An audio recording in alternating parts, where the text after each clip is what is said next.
নমস্কার বন্ধুরা, আশা করছি তোমরা সকলেই খুব ভালো আছো এবং সুস্থ আছো। মাসির সংসার চ্যানেলে সবাইকে স্বাগত জানিয়ে আজকে আবারও শুরু করছি খুবই গুরুত্বপূর্ণ কিছু টিপস। আমি এখানে সিলিন্ডারকে এভাবে কেন খোলা দেখাচ্ছি আর সিলিন্ডারকে নিয়ে আজকে আমি কী গুরুত্বপূর্ণ টিপস তোমাদের সাথে শেয়ার করব, তা তোমরা কিন্তু আজকের এই সম্পূর্ণ ভিডিওটি দেখলে পরেই জানতে পারবে এবং বুঝতেও পারবে। সিলিন্ডারের বিষয়ে কিন্তু এই টিপসগুলো জানা আমাদের প্রত্যেক মহিলার জন্যই কিন্তু দরকার। আমরা দেখো এরকমভাবে আমরা যে সেটা সিলিন্ডারের মধ্যে যেটা সিল লাগানো থাকে সেটা আমি খুলে দিলাম চামচ দিয়ে। এরকমভাবে শুধুমাত্র একটা চামচ দিয়ে কিন্তু তোমরা সিলিন্ডারের এই সিলটা খুলে নিতে পারো অনায়াসে ঘরে। এটা ছিল প্রথম টিপস, যেটা তোমরা দেখেই নিলে। যদি দেখতে অসুবিধা হচ্ছে তাহলে পরে আরেকটু এগিয়ে নিয়ে ভিডিওটাকে দেখতে পারো। খুব সুন্দর করে আমি দেখিয়ে দিয়েছি কী করে তোমরা চামচ দিয়ে অনায়াসে খুলে নিতে পারবে। এবার দেখো, আমি এখানে গ্লাস দিয়ে বা বাটি দিয়ে হোক, তোমাদের বাড়িতে যেটাই সুবিধে হয়, এরকমভাবে অল্প সামান্য একটু জল দিয়ে দেখতে হবে সিলিন্ডারটি ইউজ করার আগে। এটা কিন্তু অবশ্যই করতে হবে। আর সবার প্রথমে যখন তোমরা বাড়িতে সিলিন্ডার রাখবে তখন কিন্তু সিলিন্ডার ভর্তি সিলিন্ডার বাড়িতে রাখার আগে অবশ্যই একটু বাটি করে জল নিয়ে দেখে নিতে হবে যাতে সিলিন্ডার ঠিক আছে কিনা। সিলিন্ডার এইভাবে জল দিলে পরে ফুটোটার মধ্যে যদি বুদবুদ ওঠে তাহলে পরে সিলিন্ডারটার মধ্যে কিছু প্রবলেম আছে।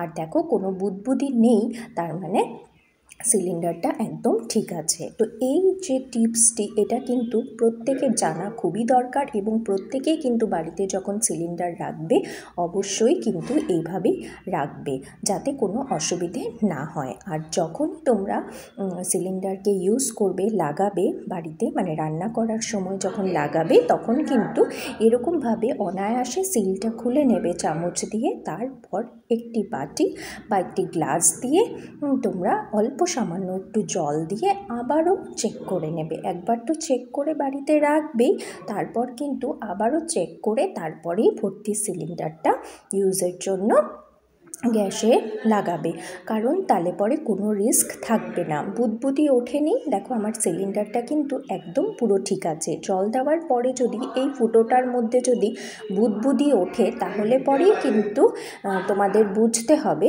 যে সিলিন্ডারটার মধ্যে কোনো একটা কিছু প্রবলেম রয়েছে।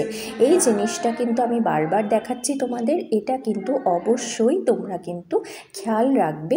আর এটা কিন্তু খেয়াল রাখাটা এবং এটা কিন্তু এই টিপসটা কিন্তু ফলো করাটা প্রত্যেকেরই কিন্তু খুবই জরুরি। আশা করছি আজকের এই অত্যন্ত গুরুত্বপূর্ণ টিপসটি তোমাদের খুবই কাজে আসবে।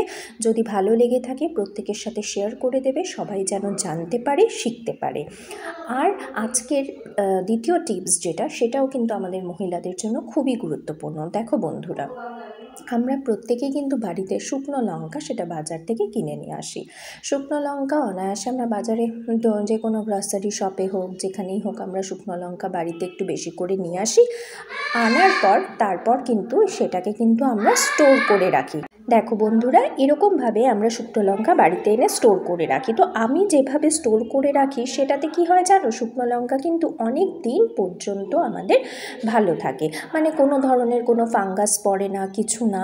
তো সেই সমস্ত টিপস তোমাদের সাথে আজকে আমি শেয়ার করব। বন্ধুরা, আজকের এই ভিডিও যদি তোমাদের অনেক কাজে এসেছে এবং ভালো লাগছে তাহলে কিন্তু অবশ্যই সবার সাথে শেয়ার করবে আর আমাকে কিন্তু কমেন্ট করে জানাবে। তো দেখতে থাকো আমি এখানে কি করছি। আমি প্রথমে একটু হাতে সর্ষের তেল মেখে নিয়েছি। সর্ষের তেল মাখানোতে কি হচ্ছে, এই তেলটা মাখালে পরে আমাদের শুকনো লঙ্কাগুলো হাতালে বা ঘাটাঘাটি করলে কিন্তু হাত জ্বলবে না। সেই জন্য আমি এখানে শুকনো লঙ্কাকে এরকম মানে বোটা ছাড়ানোর আগে, আমি শুকনো লঙ্কা ধরার আগে আমি হাতে সর্ষের তেল মেখে নিচ্ছি। অবশ্যই তোমরা শুকনো লঙ্কা যখনই ধরবে হাতে একটু সর্ষের তেল মেখে নেবে, তাহলে পরে দেখবে হাত জ্বলবে না। এরকমভাবে আমি প্রত্যেকটার বোটা ছাড়িয়ে রাখবো। শুকনো লঙ্কা ভালো থাকবে, অনেক দিন পর্যন্ত স্টোর করে রাখতে পারবে বোটা ছাড়ানোর পর। তারপর আমি একটা এমন জিনিস তোমাদেরকে বলবো যেটাতে করে তোমাদের শুকনো লঙ্কা কোনো দিনও ফাঙ্গাস পড়বে না, ভালো থাকবে এবং তোমরা অনেক দিন পর্যন্ত কিন্তু শুকনো লঙ্কা খেতে পারবে। কারণ দেখো, আমরা শুকনো লঙ্কা বাড়িতে আনি ঠিকই, কারণ আমরা কিন্তু তরকারিতে বিশেষ করে কাঁচা লঙ্কাই দিই, শুকনো লঙ্কা তো আর দেওয়া পড়ে না, আমরা কোনো সময় সোমবারে দিই। তো সেই জন্য শুকনো লঙ্কা খুব একটা বেশি আমাদের প্রয়োজন পড়ে না, কিন্তু বাড়িতে অনেকটা বেশি স্টোর হয়ে থাকার ফলে শীতে বর্ষার কালে, বিশেষ করে বর্ষার দিনে কিন্তু এরকম হয়ে যায়। তো প্রথমে তো আমি আনার সাথে সাথেই শুকনো লঙ্কাকে ভালো করে ধুয়ে নিয়েছি। ধোয়ার পর আমি রোদে শুকিয়ে নিয়েছি। যদি রোদে না শুকাতে পারো, জলটা ঝরিয়ে তোমরা গ্যাসের নিচেও শুকাতে পারো। আমি এরকম টিপস আগেও দিয়েছি তোমাদেরকে, মশলা কী করে শুকাবে। যদি আরও প্রয়োজন হয় আমাকে কমেন্ট করবে, আমি সেটাও তোমাদের সাথে শেয়ার করব সেই টিপসটি, যে রোদ ছাড়াও তোমরা কিন্তু অনায়াসে সব কিছু শুকিয়ে নিতে পারবে কী করে সম্ভব। তো এবার দেখো বন্ধুরা, এই শুকনো লঙ্কাগুলোর মধ্যে আমি একটু হলুদ মাখিয়ে রেখে দেবো। এতে করে কি হবে, তারপর তোমরা এখন যখন যে কোনো একটা শুকনো কন্টেনারে তোমরা স্টোর করে রাখবে, তাহলে পরে দেখবে তোমাদের শুকনো লঙ্কা দিনকে দিন ভালো থাকবে। আর বিশেষ করে তোমাদের রান্না করার সময়ও কিন্তু ধুতে হবে না, শুকোতে হবে না, কারণ ধোয়ার পর আবার জলটা মুছতে হবে, না হলে তেলে ছেটাবে, তো সেই সমস্ত প্রবলেম কিছুই থাকবে না।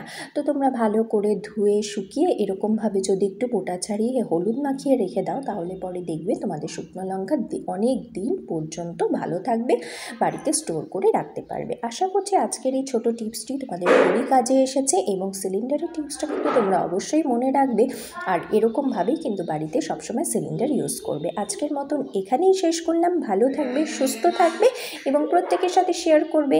ধন্যবাদ।